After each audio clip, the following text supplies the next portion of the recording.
আসসালামু আলাইকুম, কি অবস্থা? তোমরা সবাই কেমন আছো? আশা করি ভালো আছো। আমি আজকে অনেক সুন্দর একটা জায়গায় আসছি। এই জায়গাটা দেখানোর মতন, মানে অসাধারণ। জাস্ট এই দেখো, আমি পিচের ক্যামেরা দিয়ে দেখাচ্ছি। বাইকের লাইনে, এই লাইনে যদি হাঁটি আমাকে পুলিশ অবশ্যই জরিমানা করব। হাঁটার রাস্তা কিন্তু সাইডে দেখো ভিন্ন রাস্তা। এটা হচ্ছে ট্যামের লাইন, পাশে হচ্ছে রোড। দেখো জায়গাটা জাস্ট অসাধারণ অসাধারণ। এটা হচ্ছে মেরিনা, বিশ্বের সবচাইতে বড় হোটেল। দিস ইজ সেই হোটেল। অনেক সুন্দর একটা জায়গাটা, মানে ট্যুর করার মতন একটা অনেক সুন্দর জায়গা। আমি এখন হাঁটতেছি, কিন্তু এই জায়গাটা, আমি ডিউটি চলতেছে কিন্তু তার ফাঁকে একটু হাঁটতেছি।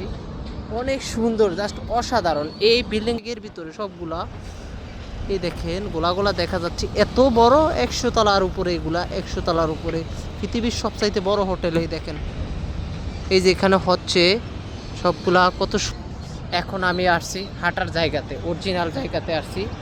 দেখেন এত গরম, এই গাছের নিচে ভালো লাগে তার ক্ষেত্রে আর কি। দেখেন এই যে আমার হচ্ছে এই বিল্ডিংগুলা দেখেন কি বড় বড়। এই সেই প্লাম জুমেরা, অপোজিটে দুবাই হারবার। জায়গাটা অসাধারণ, অনেক সুন্দর। মানে ডিউটি করবো কি, ডিউটি করলে 12 ঘন্টা যদি কষ্ট করি, তারপরেও এই জায়গায় আসলে কষ্টগুলো সব চইলা যায়। জায়গাটা এত সুন্দর, অসাধারণ, মানে একটা ঘোরার মতো, ট্যুর দেওয়ার মতো একটা জায়গা।